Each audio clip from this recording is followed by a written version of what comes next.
Tirupati Janasena incharge Kiran రాయల్పై వచ్చిన ఆరోపణలపై తీవ్రంగా స్పందించింది పార్టీ అధిష్టానం. పార్టీ కార్యక్రమాలకు దూరంగా ఉండాలంటూ లేఖ రాసింది. మీడియాలో వస్తున్న ఆరోపణలపై పరిశీలన జరపాలని జనసేన కాన్ఫ్లిక్ట్ కమిటీని ఆదేశించారు పవన్ కళ్యాణ్. ప్రజలకు ఉపయోగపడే విషయాలపై దృష్టి పెట్టాలని, సమాజానికి ప్రయోజనం లేని వ్యక్తిగతమైన విషయాలను పక్కన పెట్టాలని జన సైనికులకు, వీర మహిళలకు, నాయకులకు పవన్ కళ్యాణ్ స్పష్టం చేశారు. చట్టానికి ఎవరూ అతీతులు కారని వెల్లడించారు. చట్టం తన పని తాను చేస్తుందని లేఖ విడుదల చేశారు జనసేనాని. ఇక ఇదే అంశానికి సంబంధించి మోర్ అప్డేట్స్ మా ప్రతినిధి వర్మ ఫోన్ ద్వారా అందిస్తారు. వర్మ, శశిరేఖ, తిరుపతి నియోజకవర్గ ఇన్ఛార్జ్ గా ఉన్న కిరణ్ రాయల్ వ్యవహారంపై పార్టీ అధిష్టానం సీరియస్ గా స్పందించింది.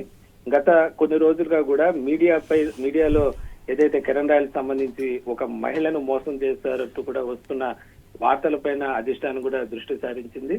ఆ మహిళ కూడా సోషల్ మీడియాలోనూ ఇతర మీడియాలో కూడా ఆమె ముందుకు వచ్చి కిరణ్ రాయల్ చేతిలో తాను మోసపోయినని, 1,20,00,000 తనకు డబ్బులు ఇవ్వాల్సింది ఉండగా మోసం చేశాడని, అలాగే వ్యక్తిగతంగా కూడా తనతో అసభ్యంగా ప్రవర్తించాడంటూ కూడా ఆమె ఆరోపించిన నేపథ్యం అయితే ఉంది. దీనిపైన పార్టీ సంబంధించి కూడా ఒక అధికారిక ప్రకటన కూడా విడుదలైంది.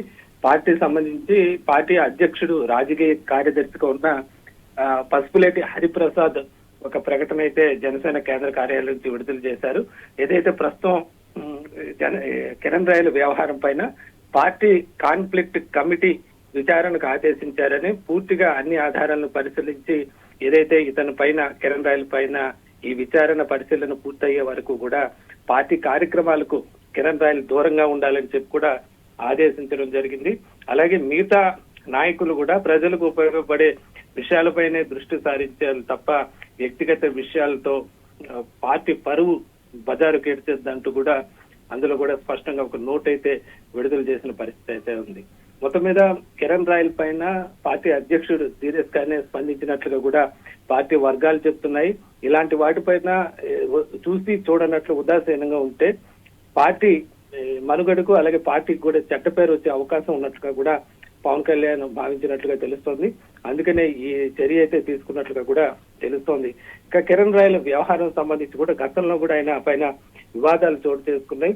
గత ఎన్నికలకు ముందు కూడా ఎమ్మెల్యే టికెట్ కిరణ్ రాయల్ ఆశించారు. అది రాకపోవడంతో అప్పట్లో ఎవరైతే ఎమ్మెల్యే అభ్యర్థిగా పవన్ కళ్యాణ్ ప్రకటించారో ఆయనకు వ్యతిరేకంగా కూడా ఫ్లెక్సీలు వేసినట్లుగా కూడా ఆయన ఆరోపణలు వచ్చి అప్పుడే దీనిపైన పవన్ కళ్యాణ్ కిరణ్ రాయల్ వ్యవహారం పైన సీరియస్ గా ఉన్నట్లుగా కూడా అప్పట్లోనే ప్రచారం జరిగింది.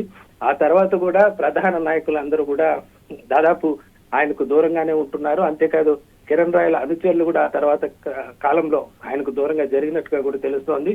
మొత్తం మీద తాజాగా మరోసారి ఆయన వివాదంలోకి రావటం, మహిళ పట్ల అసభ్యంగా ప్రవర్తిస్తున్నట్టు ఈ వీడియోలు విడుదల అయిన నేపథ్యంలో ఇక పార్టీ ఉపేక్షిస్తే ప్రయోజనం లేదని భావించి పవన్ కళ్యాణ్ ఈ మేరకు సీరియస్ నిర్ణయం తీసుకున్నట్లుగా కూడా తెలుస్తోంది. Sasirekha. Okay, right. Thank you Varma.